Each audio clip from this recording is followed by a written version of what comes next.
this is special for me. The first is that we're friends. Yes, and I think surely. we're friends before any of the discussion that we're going to get into. I've known you for over 10 years. And I've known you through very difficult chapters of my life. And during those difficult chapters, a few magical things have happened. One is that you showed me the importance of cooking. And your food is fantastic. And I don't think you've seen this for many years, but you gave me your cooking outfit many years ago. I still have it here. Yeah. I wear this. I wear this when I try to feed myself. I'm not as good as you, obviously. You're a fantastic chef, so I've held on to this. The second thing is that you were by my side during the most difficult day of my life. The third is that you like to talk. And that's what I do now for a living. You like to think, you like to reflect. And some of the most in-depth conversations I've had, when it's not work-related, they've been with you. And I think we have a mutual appreciation for perhaps how we see things happening. And you have a longer view, an older view, a historic view, and I appreciate your words. And I also appreciate a book that you gave me. This is going back now maybe 4 years ago, 2018. It's in French. I tried my best, but I understood the gist of it. And it's about another world war, except this time it's in this part of the world. There's a lot of terrain we're going to get into. But before we start the long Lebanese political story, I want to know a little bit more about you. Because I know that you started off many years ago as a mathematician. And your education was in the sciences, less to do with Lebanese political bickering.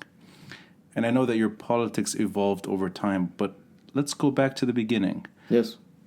What took you from a career in the sciences into a career that is perhaps the most complicated one in Lebanon, which is politics?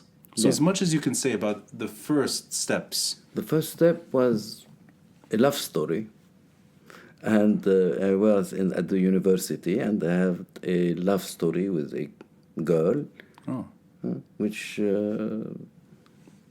gone away, left me, and I had a problem.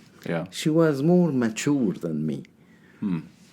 I was just a good student, etc., etc., and she was a woman of theater. So she was more mature, and she was involved in politics. And then after that, when she went away, I wanted to prove that I know how to enter public life. Oh. This is how I entered public life. And at this moment, I was in the Centre d'études mathématiques, which is also École des Lettres, and I went on elections for the amicale of Centre d'études mathématiques, and I was elected. I had two main titles to fight corruption, and second, laicism. This is my two titles, which I fought for. And at that time, the right wing was against me. The left wing was with me. And this is how I began to be a leftist. And I evolved. And at that time, it was in 1967.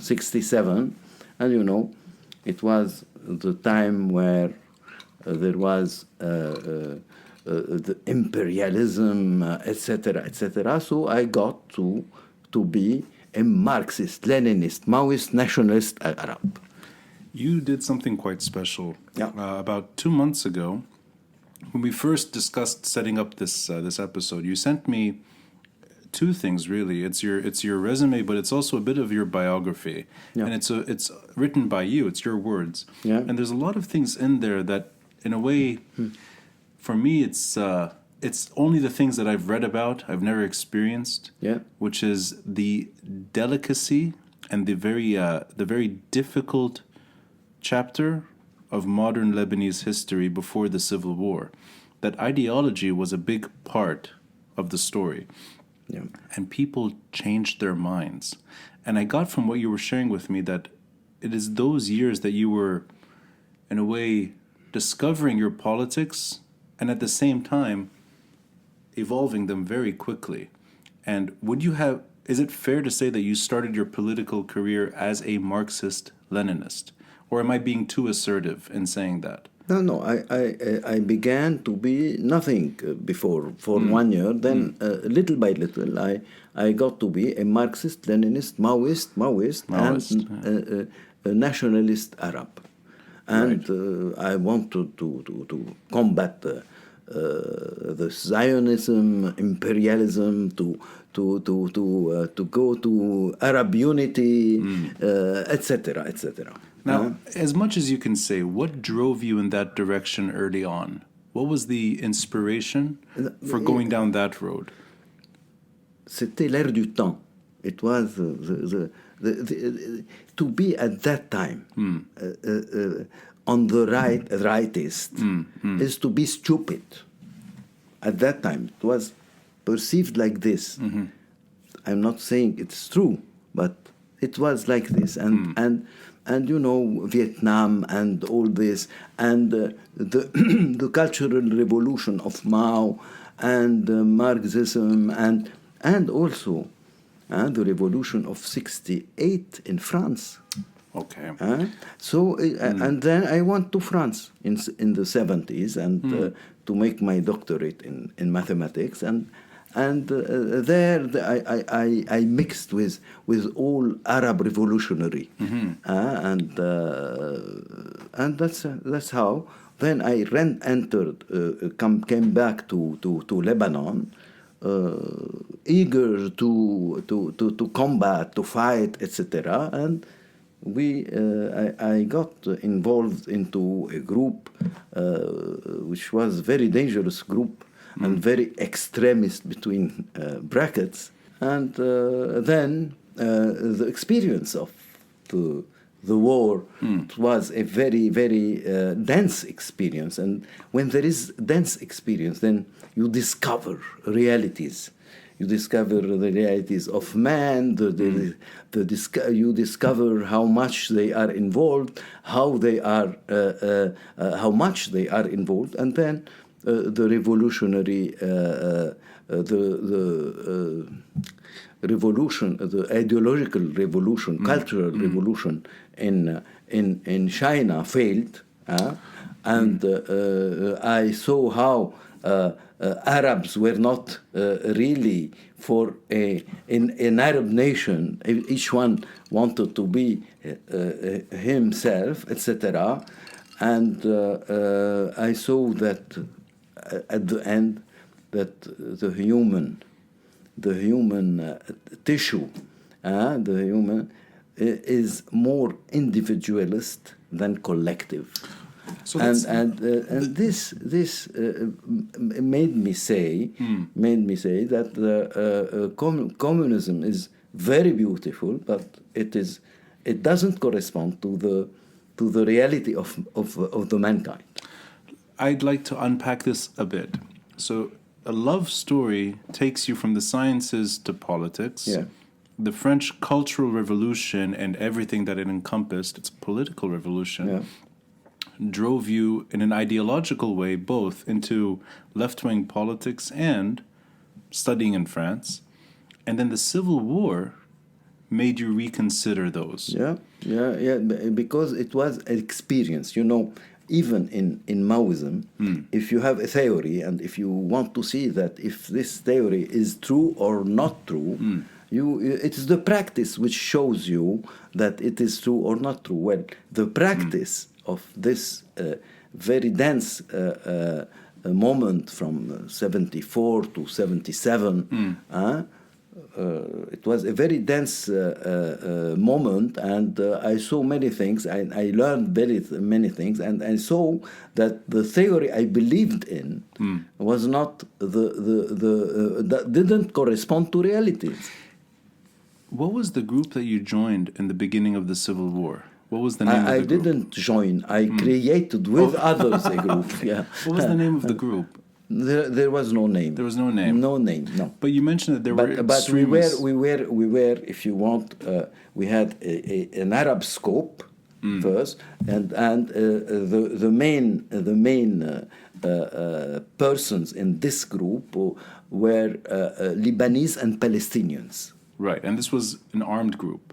Yes, and we had personally, I was one of the leaders of the south of Lebanon, and we had cells which was ideologized and armed, and you know. So can I Farshuba, etc. Yeah. We know it. So, but were your battles in those years? Were they against what was turning into the South Lebanese army? What? Who were you battling against in the South? No, battling against Israel. You were fighting the Israelis. Yeah. Right. Because the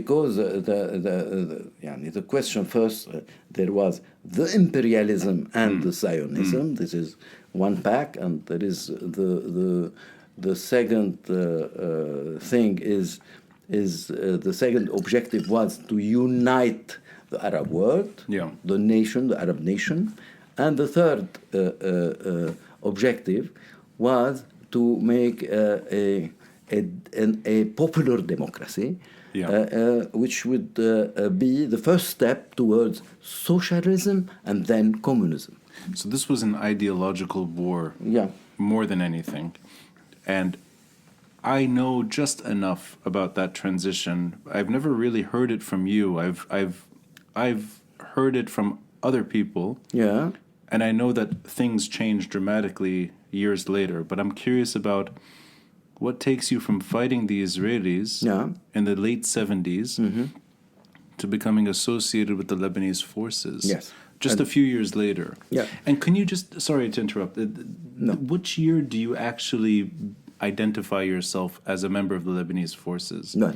Which, is that 1983 or was it earlier? No, it was a process. It was a process, okay. So first year after I have resigned from the group and told them, well, I don't believe anymore in these in this theory and in these objectives, so I will go and sit in my house. At that time, I went and for 1 year, I was disgusted of all politics. Where I wasn't interested, and I was not involved, and I didn't want to be involved. And in face of me, these were the enemies. So I was lost. But little by little, I came back to read and to see what's happening. And little by little, I saw the other party was doing, and I saw that what they were doing was not so bad. I'm speaking about Bashir Jmail, etc., with resistance, etc., Lebanese resistance, etc. So, and little by little, I said to myself, well, the Lebanese entity must continue to exist. Lebanon is not so bad as I saw it before. So I was transformed into a man who believes in Lebanon as an entity, as a formula and as a civilization, and as a place where freedom is the main thing. But is there a particular point where you decide that you've had enough with the left and you join the Lebanese nationalist crowd? Is there something that triggers that? Because I'm wondering why you'd be so dedicated to fighting on behalf of a left-wing cause, and then suddenly, very quickly, not necessarily going to... Very quickly, I come from 67 till 77. Right. I invested much in this period. And as I told you, I saw on the terrain how people are and how things are going, how the cultural revolution in China failed, how etc. And we saw also how the Palestinian resistance played on the ground. And finally, the thing is when Syria entered Lebanon. I see. Yeah. Then in our group, some of them or most of them wanted to make a military fight against Syrians. I was not in this mood. And I felt that there was something going to elsewhere. That means, who is the enemy of Syria? It's Iraq.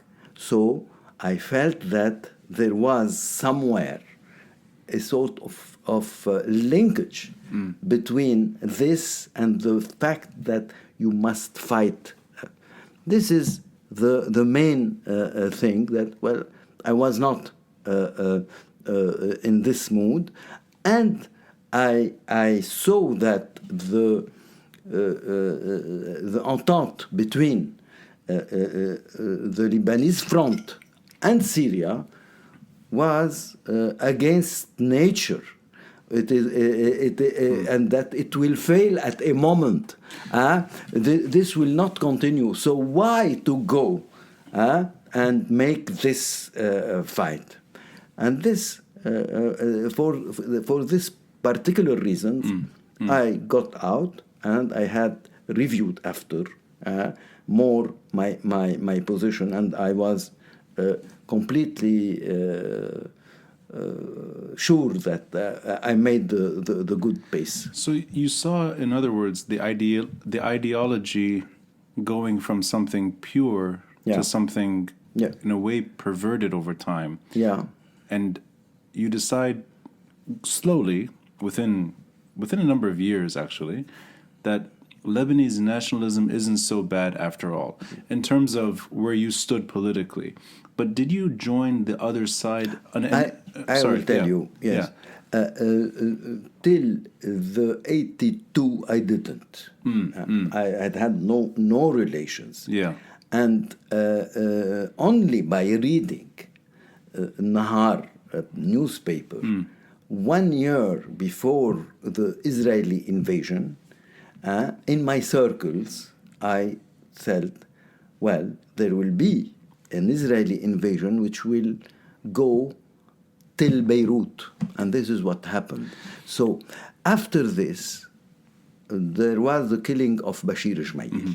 After the killing of Bashir Ismail, his brothers came, and I felt that there was something which is not going good with the handling of all the situation. And I felt that the other party, the pro-Syrians, the Syrians, etc., they were preparing themselves to make a comeback. At that moment, well, I felt that Amir Mayel wanted to eliminate Lebanese forces. And for me, eliminating Lebanese forces in this context was a very wrong step to make. So I got at this time into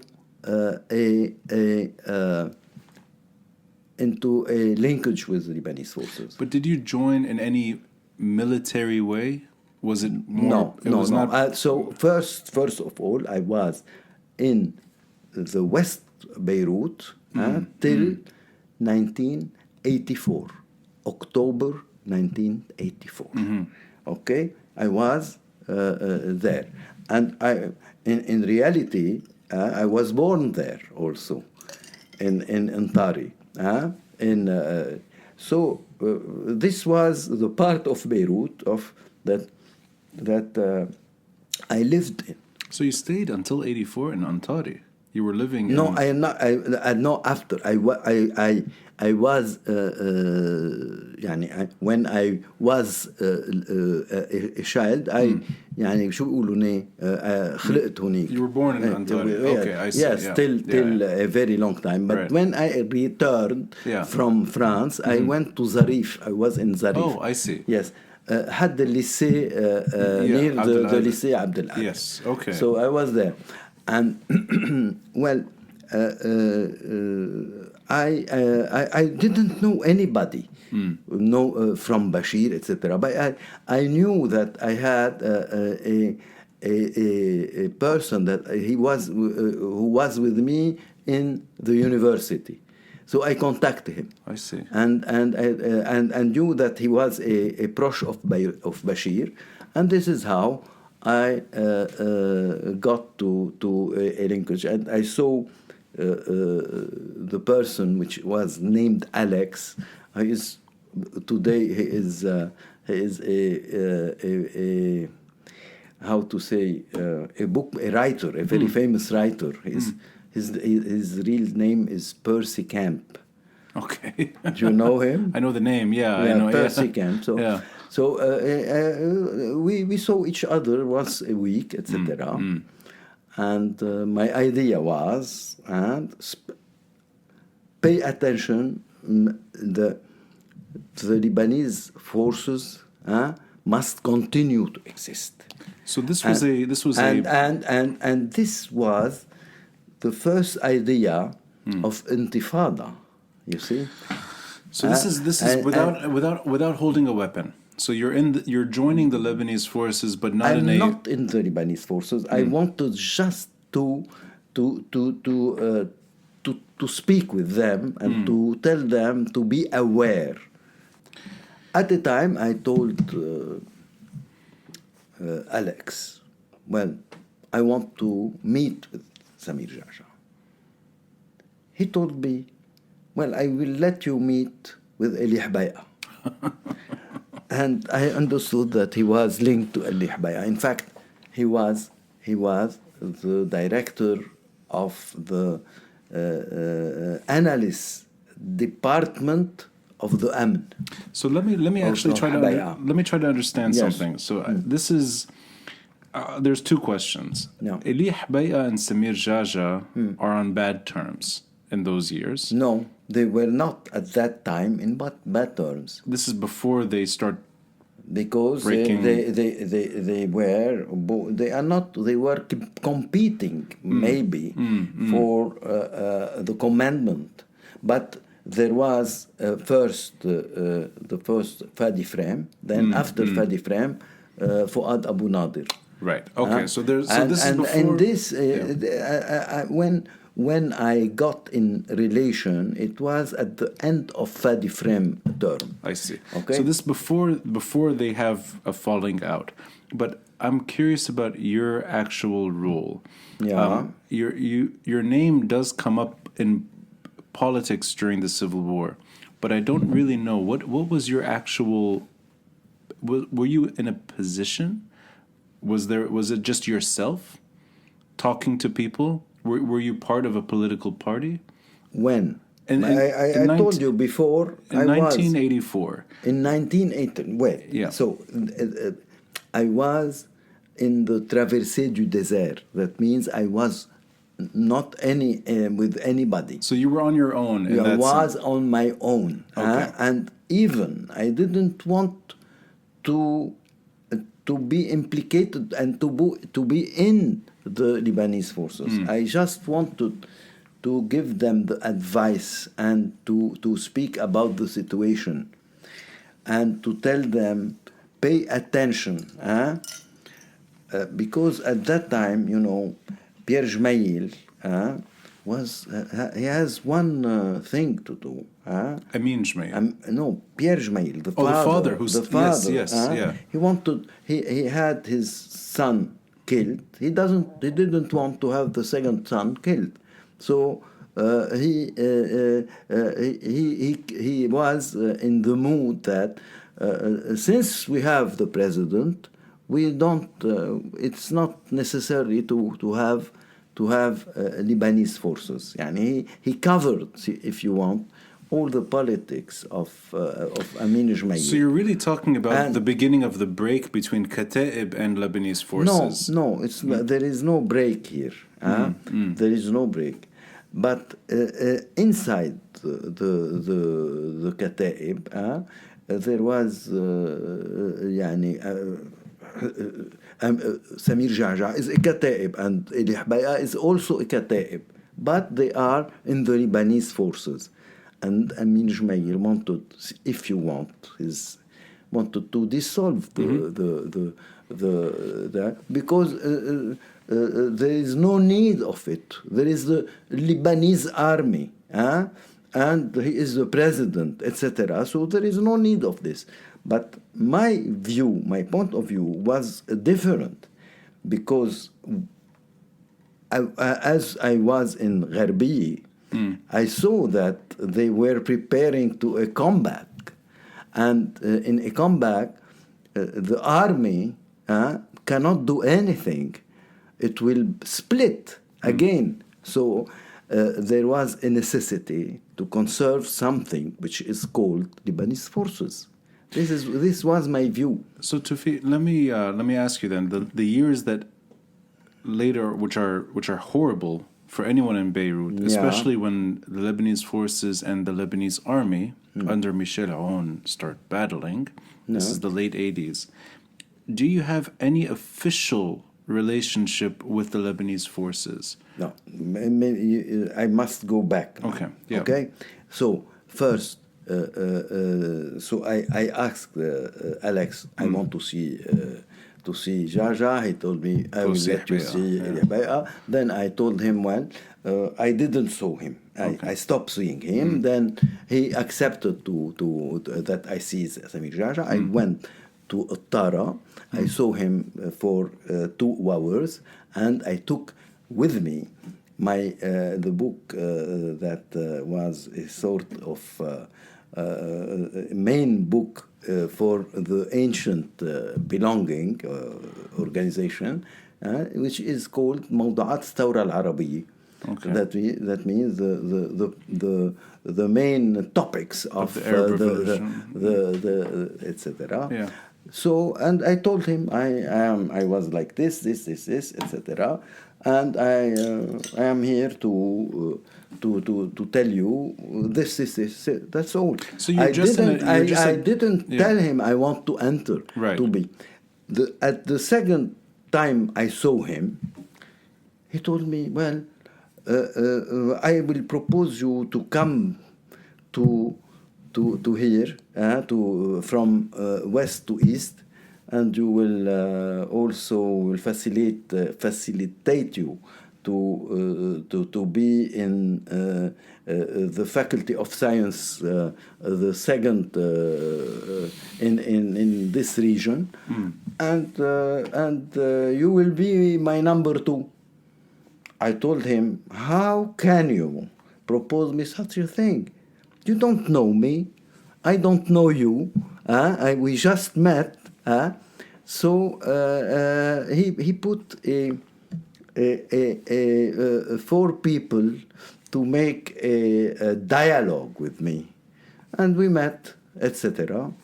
Then at the first Intifada, I was, when when Pierre Gemayel died, then it was Yes. the moment to make the Intifada. I didn't participate in this first 12 of March 85. Yeah. Yeah, it was an Intifada which put Habai'a and Jaja in the command of the Lebanese forces at the detriment of Fuad Abu Nadir. And here it was the liberation, if you want, and the assurance that the Lebanese forces will continue to exist. So you never take an official position within the Lebanese forces. You never do. No. But your name, I'm sorry to interrupt. The reason I'm pushing on this is because in those years when your name comes up, there's a natural relationship to the Lebanese forces. No. But you're saying that you're not a No, member. right. No. So it's really I went into then I will tell you in 12 March 85. Then there was the 9 May 1985, where the executive committee of the executive committee of the Lebanese forces was created. Yani there was a commandment. Then there was this committee. This committee, you know how it was created? And at this time I didn't know how. The question is that Mr. Hubayka was beginning to make dialogue with Hafiz Assad Syria in order to attain the tripartite agreement, which was the tripartite. Yeah. At that time, and this I didn't know this question, but I knew it newly. Mr. Jaja wanted to make these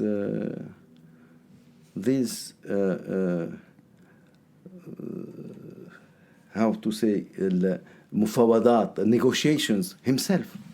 He signed a paper of goodwill towards Syria and handed it to whom? To Amin Gemayel, in order that Amin Gemayel open the link with Syria. These are whispers. I don't know if I've never actually seen this is anything. True. This is true. I had the paper signed by him now. Yeah. Yes, this is true, and I think it is. Amin Gemayel put it in his book. Did he? Yeah. Really? But sorry, I need to interrupt you, Toufic. Sorry, because I want to just clarify. Can you tell me just yes or no? Yeah. Were you ever a member of the Lebanese forces? But I tell you. No, just a yes or no. Yes. Okay. Can you tell me which year you officially become? There is no official. In May 98. 98. No, 98. No. 89. 85. Oh. After the 9 of May. Yes. What happened is that after this problem, the Habai'a was elected chief of the executive committee, and Jaja was Ra'is al-Arkan, the chief of staff of Lebanese forces, and Mr. Pakradoni was what? The chief of the information department. Before that, he has a title, but there was nothing inside the title, like Abu Lutf or Arafat. رئيس الدائرة السياسية والإعلامية. In fact, there was no دائرة سياسية وإعلامية, but Habai'a took out the political Daira, and he said, well, you are the chief of the information department of LF. So, at this time, after he was nominated chief of the information department, Alex told me, well, Toufic, we are thinking about you becoming the general director of the Department of Information. I immediately understood that they want to create a dualism between Pakradoni and me. And you said yes. I went at that time to see Jaja. I told him that they are saying, he told me, you must accept. Okay, and that's what Yeah, and you must accept because if it is not me, it will be someone else. They wanted to make and this is how I became the general director of the information department. And in this also there was another thing. The main media at that time was Voix du Liban, South Lebanon, and I thought that South Lebanon must be in the department, and this is how we took it manu military. And I became also general director of South Lebanon. Right, and that's during the Civil War. Yes, as the war. Yes, right. Yes. So it was in '85, and then after there was the Intifada against the tripartite agreement, in which I was very much involved, and I had at that time my car bombed and threatening from Hbaya groups, etc. And in reality, the decision was I participated to this decision. After this, I was the political advisor of the chief commander of Lebanese Forces, Samir Jaja. And I was a real advisor, and as you know me, I am a free man. I am not a yes man. I know that your name becomes associated with two things. The immediate post-Civil War era, where Ta'if is being implemented, and Samir Jaja is increasingly challenging the Syrian order in Lebanon. And it's within a few years. It's 1994. Things fundamentally change for the Lebanese forces. Yeah. And Samir Jaja is imprisoned. Yeah. Right. For reasons that we know very soon after are concocted, and he's suddenly the only Lebanese politician who's paying a price for the crimes committed during the Civil War. And it's shortly thereafter that your name becomes part of the story. Yes. And then you find yourself also in jail. I've never gotten the chance to ask you about this subject. Yeah. Can you now, in a way, look back to those years and offer some perspective on where the country was moving, where the positions of the Lebanese forces, where the principles were, and how you, in a way, paid a price for that? Yeah. And in a sense, and I'm going to maybe jump a bit from here, do you sense that there's a similar problem that's never been resolved, which is there's a security problem that could impact anyone taking those decisions? In those years, the Lebanese forces, but it really could apply to anybody. So some perspective on your time in prison, and would you consider yourself a political prisoner in those years as well? Let us put it in the string of events. Sure. Okay. in 1981, nearly the Soviet Union was crumbling. 91. 19, no, yes, yeah. 91. Yes. 91, yeah, right. Yeah. Then, after this, there was Iraq invading Kuwait. Yeah. And the Bush father made the first Iraq war. Yeah. Hafiz al-Assad entered in this war. Yes. And after that, it was the Madrid process, talks, yes, of course, which aimed to have peace between Israel and Arab. And Hafiz al-Assad entered this peace process and went also with the Americans to fight Saddam. Yeah. So they and because the Soviet Union was down, so he went in this way. As a result, they told him, the Americans, the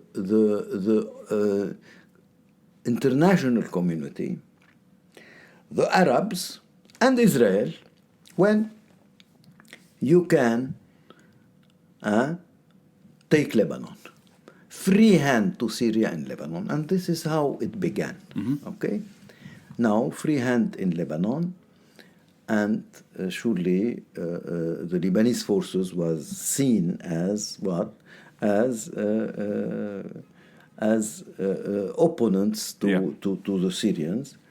And there was now there are details that I don't want to tell now, because I am writing a book which will determine exactly the things, how it came. But let's suppose that Lebanese forces, they were seen as enemies, and they must be taken out of the scene.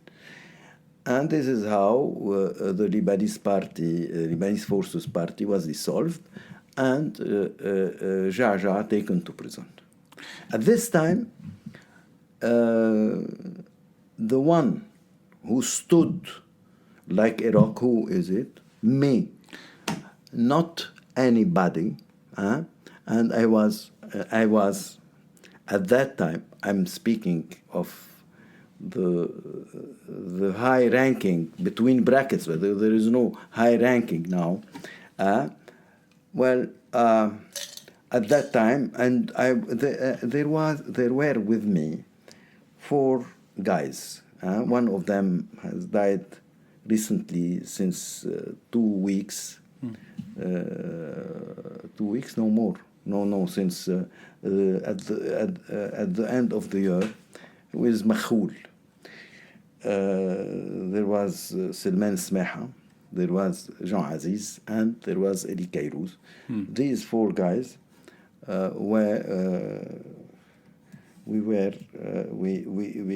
they came to me, and we were the same Eli Kairouz who became minister of the same, who became deputy. Yeah. And the same Jean Aziz. The same Jean Aziz, who changed. Went, exact. Okay. Yeah. And you. So and at that time,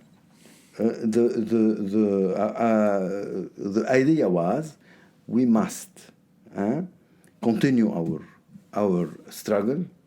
Lebanese forces as a party is dissolved, but we will continue to in the same principles, and we must hold to these principles of Lebanese forces. And at a time, things will change, and we have to change things.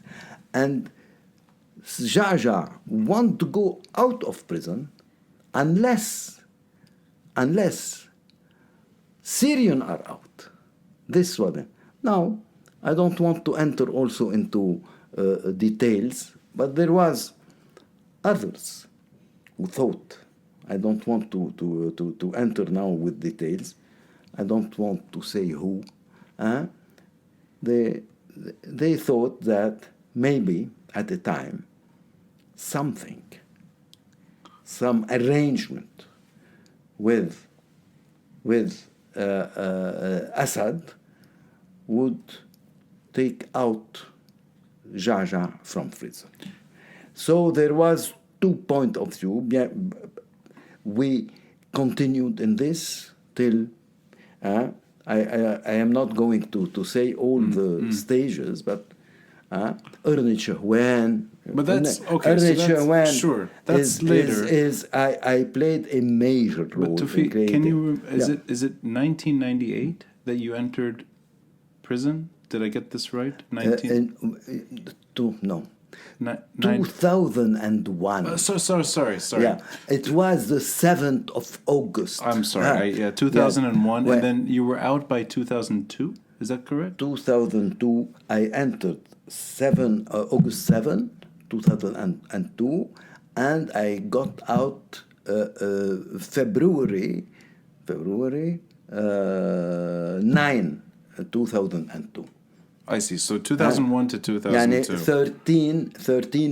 15 months, right, plus 2 days, because officially I was arrested not on the 7th August 7. I was arrested officially in August 9. Okay. I was kidnapped from 7 to 9. But what were the reasons given for your arrest? Honey, I must say, the reason is the usual suspect, relation with Israel. Right. This is the reason. That I was mixing with the security of the state. Which state? The Syrian Lebanese regime. Okay, so and the reality is that I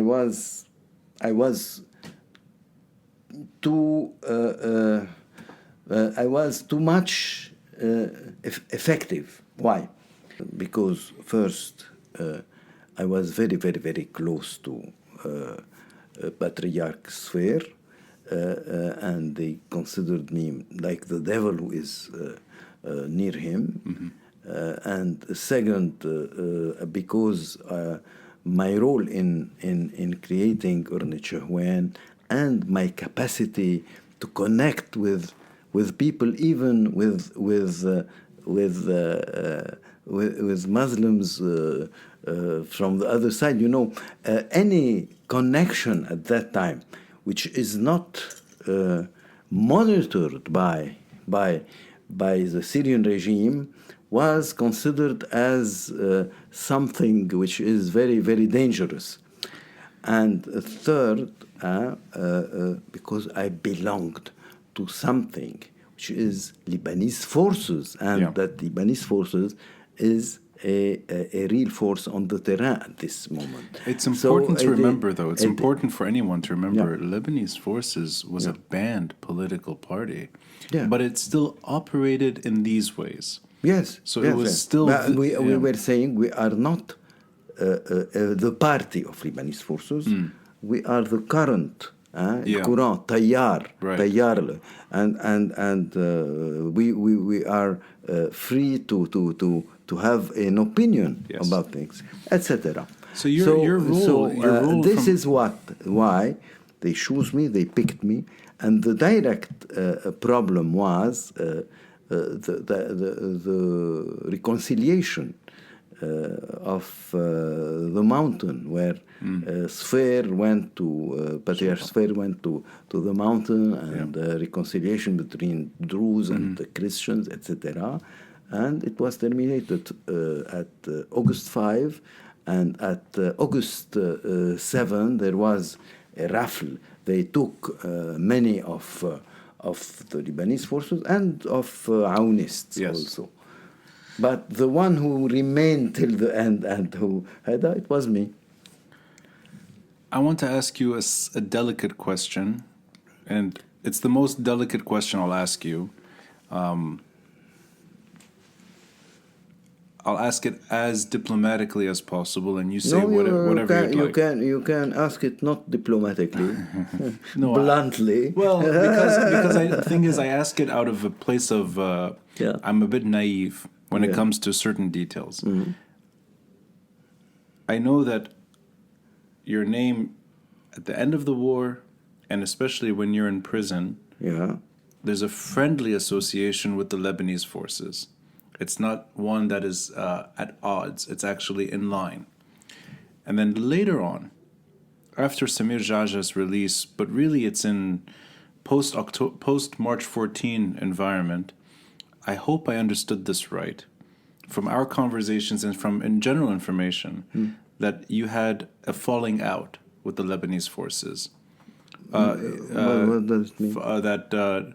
Falling out? How? That there was the communication stopped. When?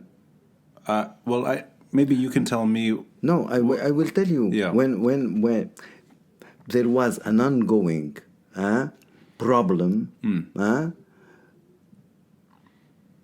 from the time of the dissolution of the Lebanese Forces Party and the incarceration of Samir Jaja till 2005. And I told you that the problem was that we wanted to conserve the main positions and the main raison d'etre of Lebanese forces and to get out Syrians. And in this doing, this is the only way Jaja can go out of prison as a consequence. Yes. But I told you there was another, I don't want to enter now in details, who thought that in making a sort of bargaining with Syria at a certain time, with a certain balance of forces, Jaja can go out of prison. Before 2005. Yes. Yeah. And maybe at the time where Ernest Shahwan was created. Is this when you start having... And where some of the Lebanese forces went to see Jaja in prison. But it didn't go good because the Syrians didn't want to get him out, even if. So this is a more complicated matter, which is linked to another things that I will speak when it's okay. But if there's anything you can say about your personal and professional relationship changing with this party, is that fair to say that there's been big distance between the party and your own What politics? Are you saying about party? I am still in the mainstream of Lebanese forces. But if you are speaking about Samir Jaja, this is another question. Well, as much is he in the line of the original Lebanese forces? Is this the Lebanese forces or what? I don't consider, and I don't want to interfere in this organization, which is dévoyé, which is derailed. But I am still what I am. Did this? I am still what I am. But the Lebanese forces today is not the Lebanese forces. Did this happen after March 14 for you? After March 14, 2005, 14 Azar. Did your This was but I don't think that the wife of Samir Jaja is the wife of Samir Jaja. The wife of Samir Jaja is Samir Jaja. Oh, so the problem became in terms of relationship with the... It is not a question of personal relationship. It's a question of difference of vision. And this, I told you, not a difference of vision in the time of the incarceration of Samir Jafar. Only. It's more than that. Well, in that case, that's a nice way to put the Lebanese forces now behind and talk about you. Yeah. Because in a way, you've taken me through the whole story of how Lebanon broke down, of how Lebanon tried to wobble during the 80s, of how Lebanese tried to navigate Syrian occupation, how too many Lebanese, like yourself, were silenced for opposing this status quo, and you were imprisoned unfairly. And March 14, 2000... No, fairly. I was imprisoned fairly because I am very okay with my imprisonment. This is a decoration for me. Not unfairly. لأنه unfairly يعني أنه هذا هيك بالغلط. لا منه بالغلط أبدا. They knew that I was very efficient, and this is why they put me in jail. You're right. I stand corrected. And you know what? You've taught me a life lesson here. Yeah. Own it when it's unjust, because that you are absolutely right. You're imprisoned for standing tall in a legitimate way with an illegitimate regime. Yeah. And then March 14, 2005 happens. Yeah. And I think my relationship with you before meeting you in person was mostly on TV interviews for the most part. Yeah. Or the occasional newspaper article, or it was more this person clearly stands with March 14. There's no questioning. And slowly, I got to meet you through my father. Yeah. And maybe really by 2008, 2009, I think by then we had already met at least once. And I'd like you to, from your side, from your own eyes, the March 14 moment. Yeah. When do you think that momentum stopped? I will tell you. First, the 14th of March would have not been a turning point if there was no George W. Bush in Iraq, and he was looking at who is next. This change of balance of forces, of military balance of forces, with a rising sovereignist movement met. Because before that, there was, Lebanon was for Syria, free hand to Syria.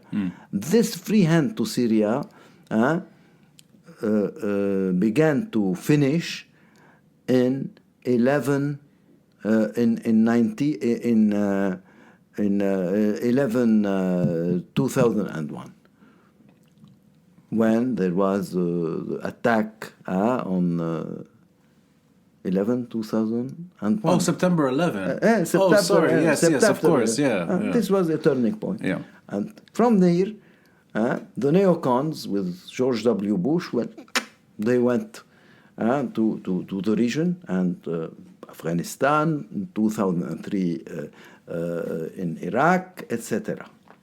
And they were looking. And there was the 1559, and before that the Syrian Act and Lebanese sovereignty, etc. But there was this fit between a sovereignist movement in Lebanon with the change of military balance of force. because it is military. Now it's the same. You cannot have a change only by a sovereignist and revolutionary movement in Lebanon. But when would you say that the actual momentum stopped? I will tell you. I will tell you. Well, wait. This is how we talk in person. It began to change. It began to change. Yeah. In the first beginning, you know, Syrian army was going out. It went out totally in April 25, totally. But before that,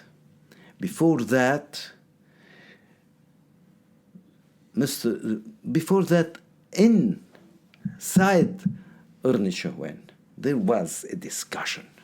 There was a discussion about what to do, and what to do with Aoun. At that time, I told them, I am not Aounophile, and I am not Aounophobe. I am Aounologue, because I know Aoun. I have made more than 200 hours of tete-a-tete with Aoun. I know how it functions. But the power appetite of these guys, of certain of these guys, of the majority of, they wanted what? They wanted to go to elections now. They wanted to have the more deputies they can, and for the marionettes, they wanted to be what? President. So when you have this question, it began to be to go bad. But this is before March 14. This is during Ernest Shahwan. So this is before. No. After March 14. After March 14. Yeah. This was in April. In April, there was a very long session in Ernest Shahwan where we discussed from this. So within 1 month. 1 month before, or more than 1 month after, you started noticing that there's. So after there was Mr. Walid Jumblat. Mr. Walid Jumblat went from Paris to Moscow to etc. And at each time calling somebody from Ernest Shahwan, Lahoud, Nasib Lahoud, Allah yarhamu, etc., to say something. What? To tell them in the 1559, there is the third maybe item which says إلغاء الميليشيات. Yes. Yeah. Okay. Please don't do anything about it. We will see, because this has something with the tissue of coexistence between Lebanese. The reality was not this. Mr. Jumblat was, and you know, at that time he spoke about Aoun also, tsunami coming, etc. And Mr. Jumblat wanted something. What? To have as many deputies elected as he was. This was the beginning. Until now, we are suffering from this. This beginning had a continuation. What? الاتفاق الرباعي. Jumblat, Hariri, and Hezbollah, وأمل. Everybody entered, y compris Jaja, with Naim in Babda. So this was the question, and they pressed. I remember the Americans. We must have now. We must have the. The result was that Mr. Michel Aoun had 70% of the Christian voting for him. The result was Mr.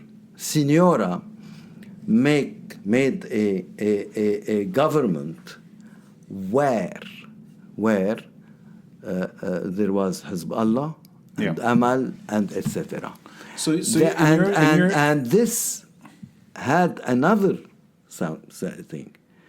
They aborted this revolution because this they didn't approach the main problem of the security organization, which continued to work as it was working at the time of Syrians.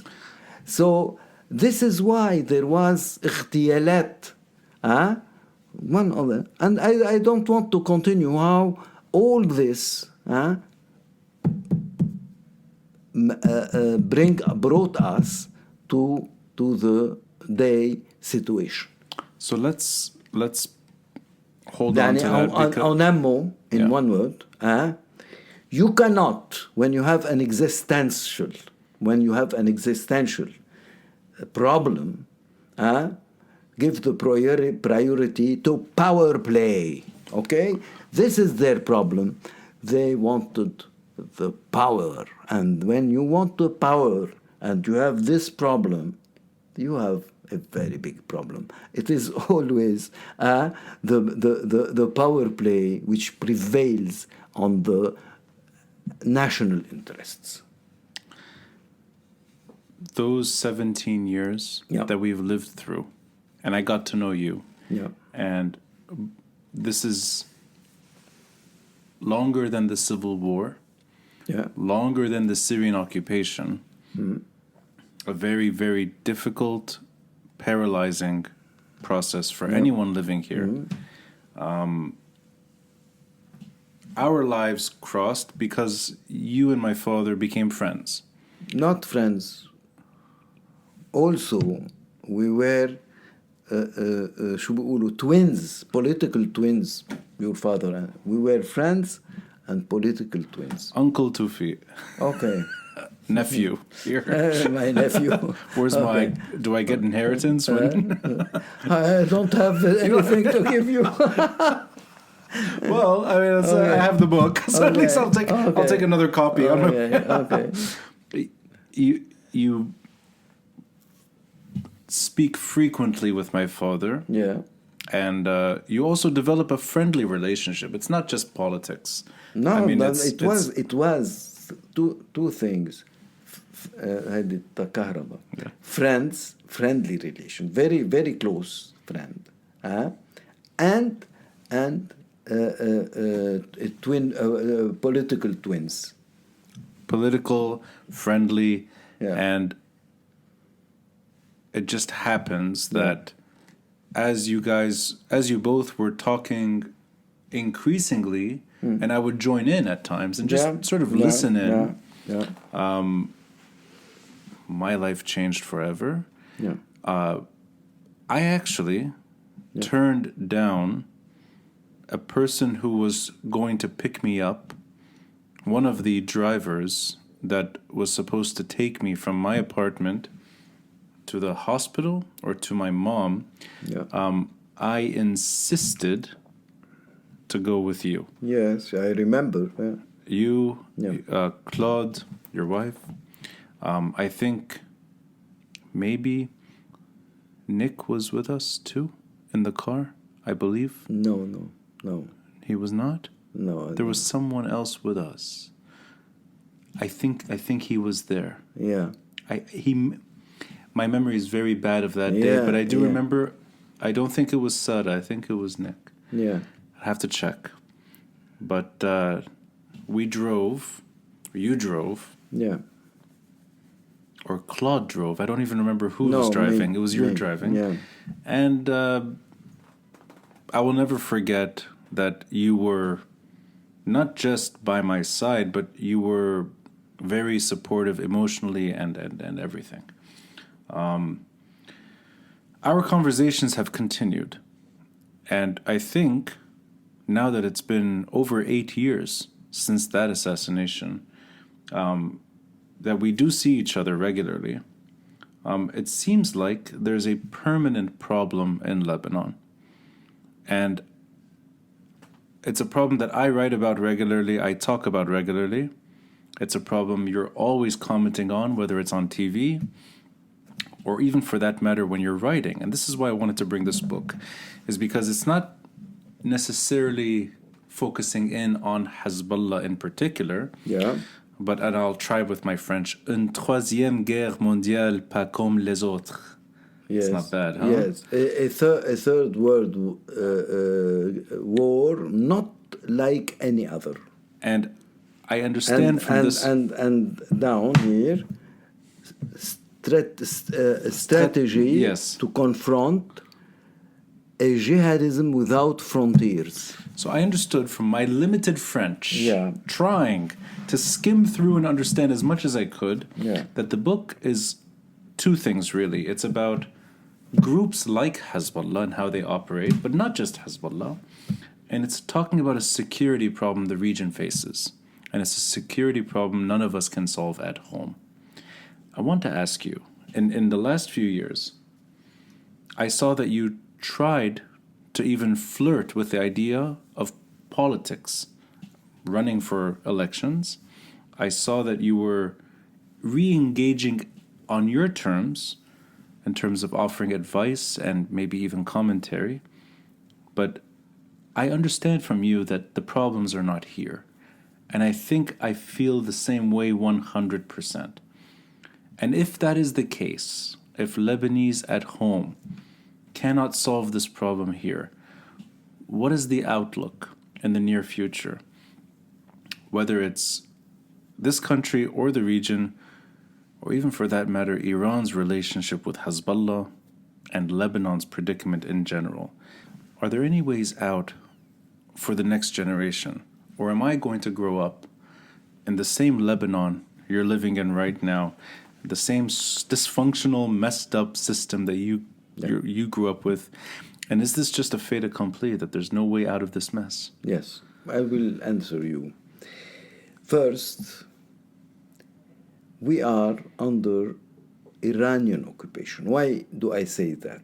And now everybody is saying this, but I have said it long ago.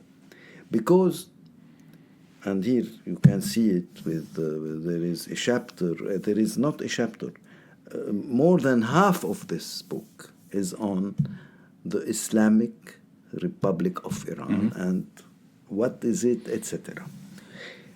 Hezbollah is not a party who has arms only, no. Absolutely. Hezbollah is the main factor, the main player in the Quds Brigade. And he is the main player in the Mahwar Muawamah, the axis of resistance, which is bigger than the Quds Brigade. Who was the chief of these two? Was Qasim Soleimani. Yeah. Who is the chief of these two today? It is Hassan Nasrallah. And what does do the Quds Brigade? It is the main corps of the Pasdarans. And its mission is to export the Islamic revolution of Iran worldwide, انطلاقا, going from exporting it in the region. It's not only Lebanon or only the region. No, it has a very big scope. And now it's you will tell me it will not happen. Well, yeah, maybe you are right, but I'm speaking about their scope. Their scope, so they are here. It is true that they have an identity, card identity. They are Lebanese.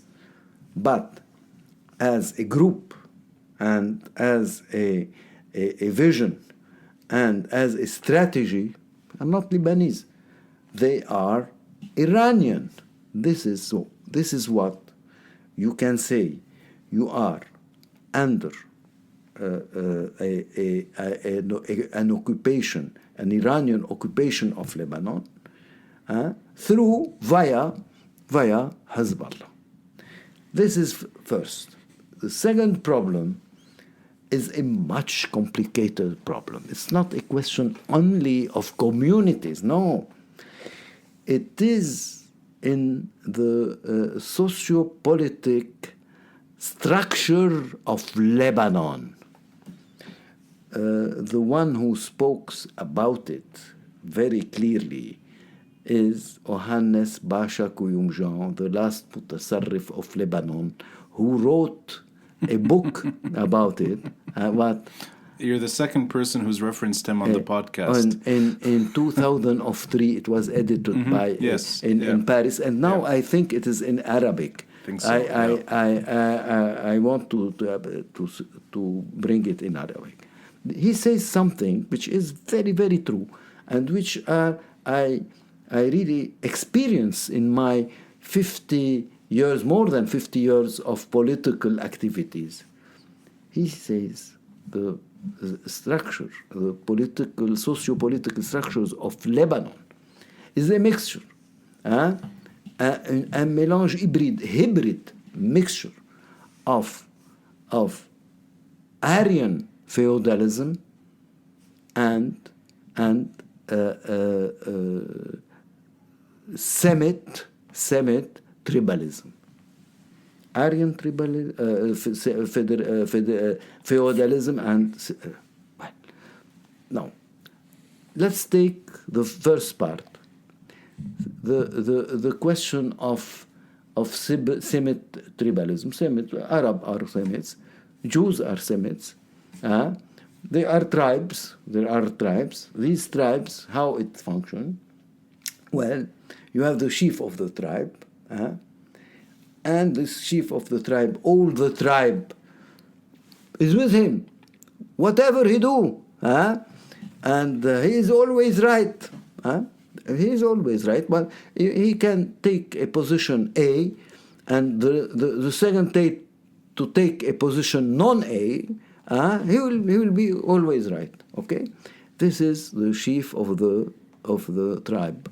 Okay, what do he say? He says each chief of the tribe try to take a party of the central state to ensure to increase its force on his tribe and to increase the force of his tribe in towards the other tribes.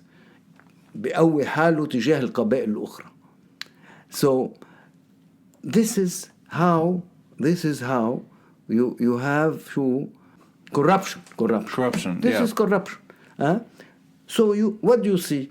You take each tribe. They are one against the other, but they are all together. They are all together. For example, when the tribe of Mr. Hariri. I knew you were going to say because you point at me like I am. No, you like are not. Mr. No, you are not Hariri. I know. Mr. Jaja. No. I don't care. Maybe actually. Yes, you can say it. Yeah. Well, I'll take Mr. Jaja before Mr. Jaja, chief of a tribe. Mr. Hariri, chief of a tribe. He said, "Well, I go out." Well, the other tribes. What are we going to do? Because their existence also depends on the existence of the other tribes. I'll ask the question. I will continue. Yeah. Let me continue. Yeah. This is very important to know because this is a very, very, a very acute problem. So if you take a tribe, if you look at a party, a political party, you have a name. Each one. حزب اشتراكي is جنبلاط. مستقبل is حريري. Lebanese Forces is what? Is جعجع. شو اسمه حركة عون شو اسمه طيار وطن الحر عون. اوكي انه each one امل is بري. So you have these parties are tribes in a form of political parties. They are not real political parties. Then let me ask the question slightly differently. Let me ask it differently. Yeah. You've been involved in Lebanese politics for the better part of the last 5 decades. Yeah. You've been involved on the ground as a fighter. You've been involved as an advisor. Not a fighter. Well, you described it as a militant group. I don't know what. Militant, yes, but I don't fight. You don't? Okay, no, fine. I give orders to fight. That's even worse. So you're a strategist on the ground. Yeah, strategist, yes. Military strategist. You're an advisor, an information media person. Yeah. You're also at a certain point, you're a prisoner. You're a commentator. Yeah. So you've gone through many different chapters, and you're also somebody who tried to run for office or thought about becoming an MP. No. This is. That was a very short moment. No. But this was very short moment, and it was an error. Okay, but you know what? Yeah. The point is that you've been involved in Lebanese politics more than math. Yeah. And that love story definitely changed your whole life. Exactly. As love does. But would you be comfortable saying that from your own career and your own life, that local decisions do not change the big picture for Lebanon? Well, I will tell you. And this can also tie in nicely to the upcoming elections, whether or not these things actually do create change. Right. First, I will tell you what I think. I think that 2022 will be the year of the war in the Middle East. Not in Europe. Not in Europe. Here, yes. Not in Europe. In Europe, it will be like it is now, a little more, and then it will stop, and they will manage to win. This is not Hitler. Putin is not Hitler, as I am hearing now about. He is going to no. There is a problem. I don't want to enter it, but okay. First, 2002, it will be the year of the war. Surely one of the adversaries, or one of the data, will be the Islamic Republic of Iran with its extensions in the region. And surely Lebanon will be one of the territory where there will be a war. This is first. Second, you have to address this factor, because, as I told you before, from the Syrian occupation, if there was no Bush and no change of military balance of power, you are staying till you die, okay? And you will go to, hell. He has stages, but he has no bottom. You can go like this, So if there is no change, you cannot make a change in the military balance of forces. But local Lebanese cannot make that change. Yes, surely. So this is bullshit. Yeah. This is bullshit. Okay. But so the change of military balance, it cannot be but from the exterior. This is one. Second, if you change, and if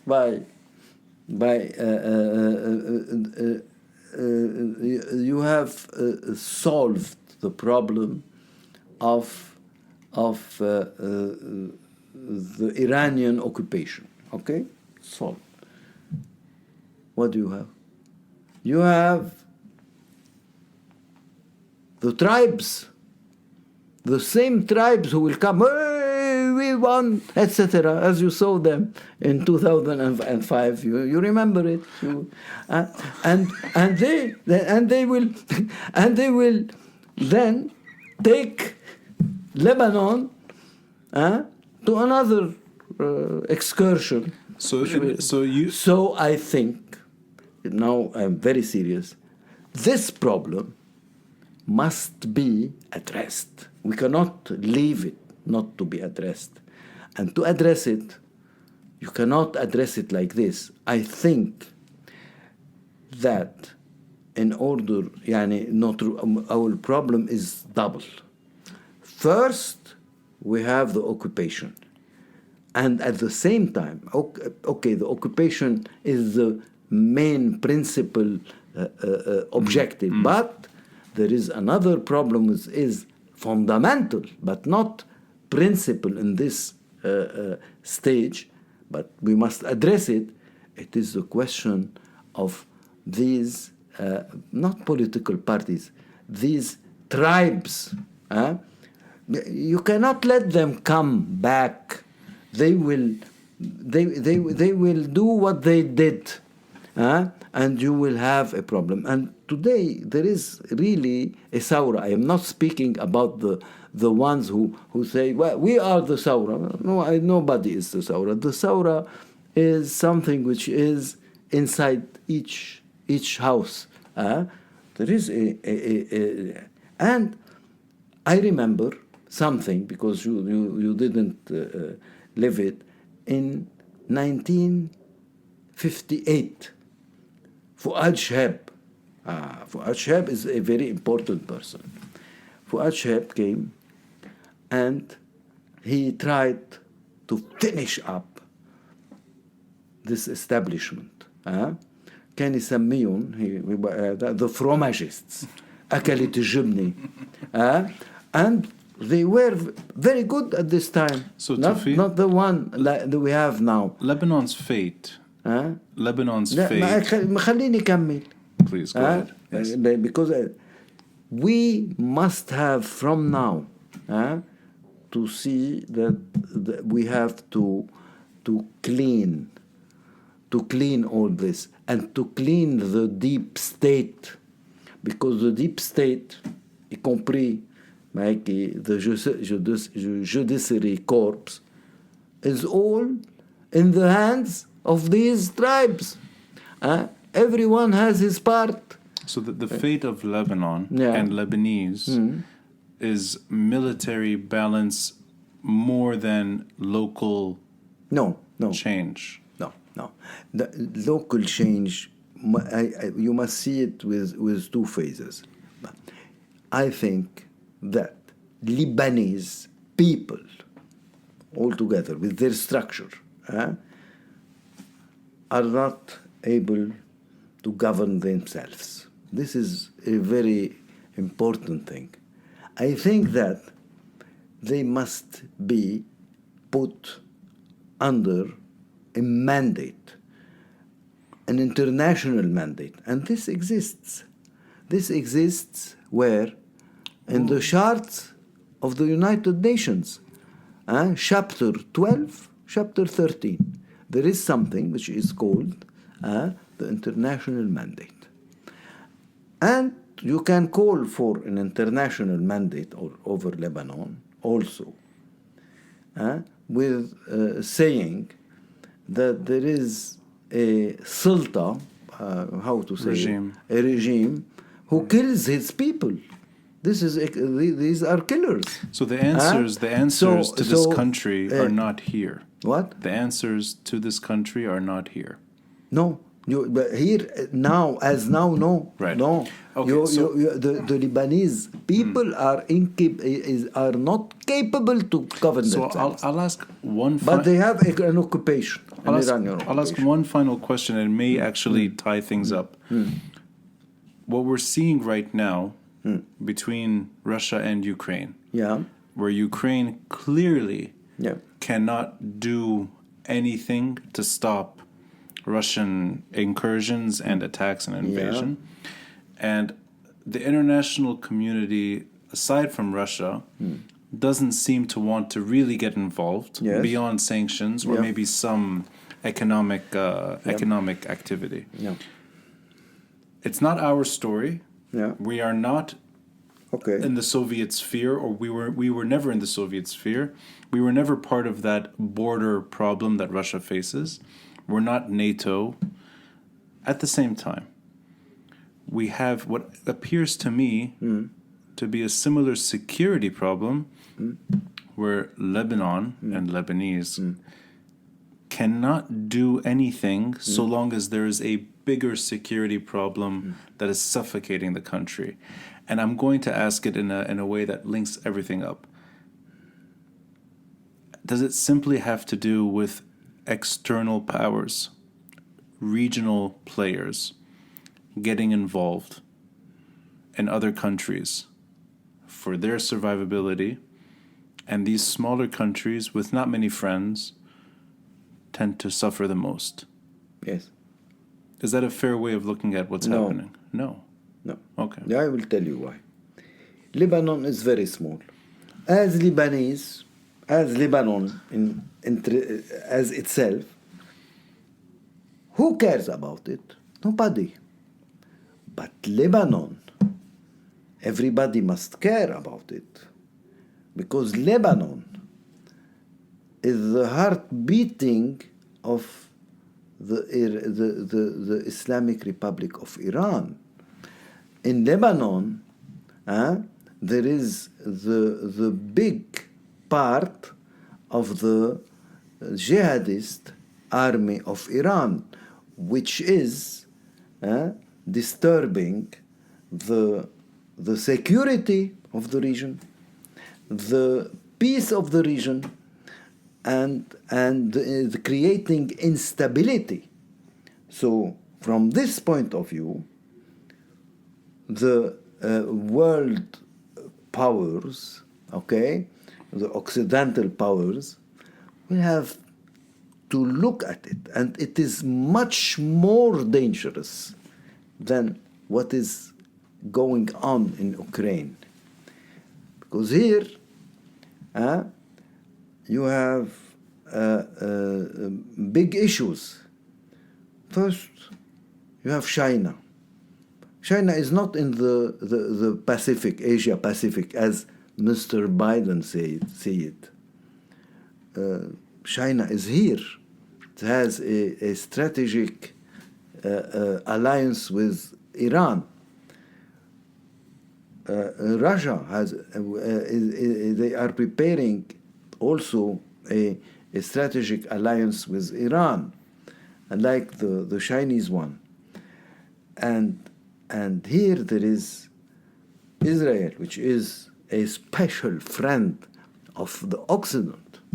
And then there is the Arab countries, and especially the Gulf countries, which are in danger. They are in danger. And this is what explains their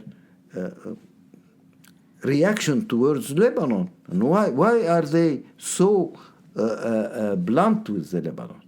Because they are in danger. And the Occident, here I make a parallel. Now I heard them. Everybody is speaking about this, but I spoke about this since more than 1 year. The question of Munich Accord with Hitler. Neville Chamberlain, the chief of the government of Great Britain, with Daladier, the first minister of France, went to Hitler in Munich in September 30, 1931. And they signed the treaty, the Munich Treaty.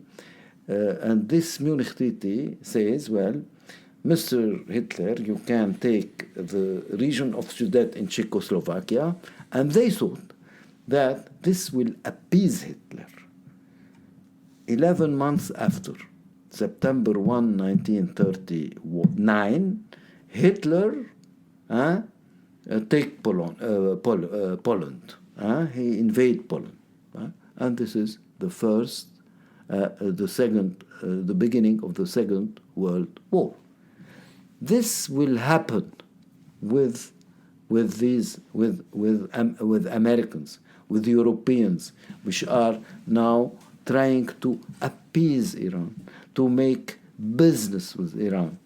But Iran will continue, either if there is a conclusion in Vienna talks, or if there is no.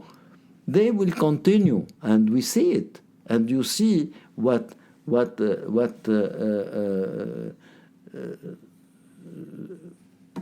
Nasrallah says. He says things, it's very clear. They will continue. And they are getting stronger and stronger. And Iran, if you want to take it in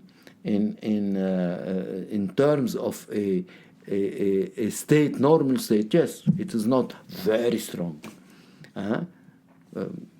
By far, Americans are very more strong. Israelis more strong, but they have another strategy. They go slowly. They have a very centralized power.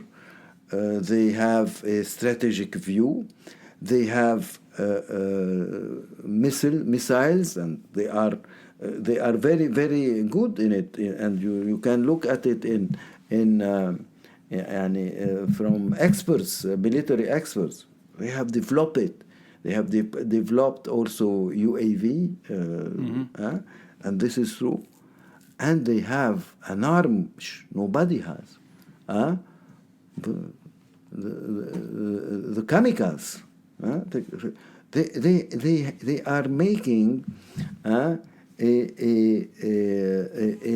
low intensity war, and they have time. And they are increasing, and the balance of force between them and their enemies is changing bit by bit with time.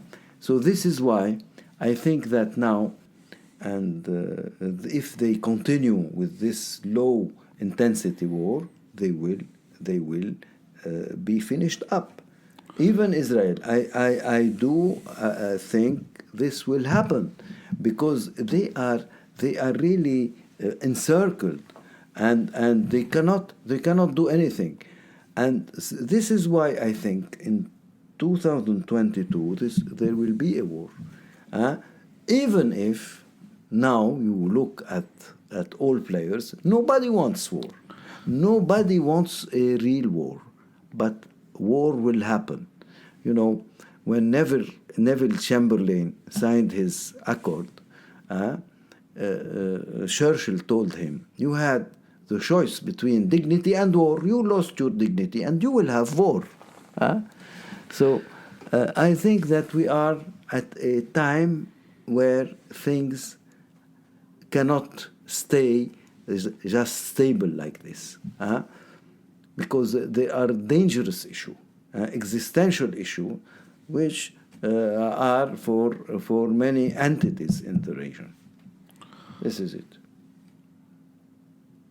I hope this book one day gets translated to English so that I can appreciate it more than my limited French understanding. I will give you another thing. I will send you a world copy from it, and you can translate it by the translation from French to English is very, very easy. Oh, I mean, yeah, I could do the Google Translate, sure, but it would be it would be nice to have it physically as well.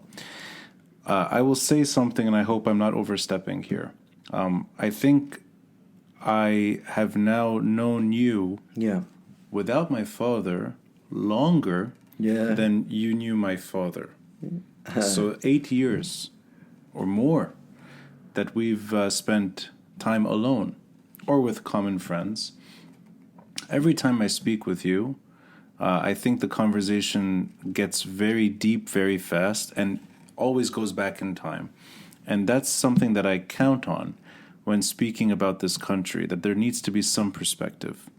And you have a lot of it, going back before the Civil War, and your own ideas evolving over time, whether it's from a left-wing perspective to a more centrist right-wing, or for that matter, your own relationship to this country evolving. One thing is certain to me: even as bleak as things are, and as difficult as they are, and we may actually be on the cusp of another round of violence, the theme of this book, you're still here, I'm still here, we're withering these storms together, and I think both of us will spend the rest of our lives doing this in different ways with many different people. So thank you for your time, Toufi. Thank you. This was long overdue. I'm glad we did it, and it's an honor to do this, especially at your home. The honor is mine. Thank you.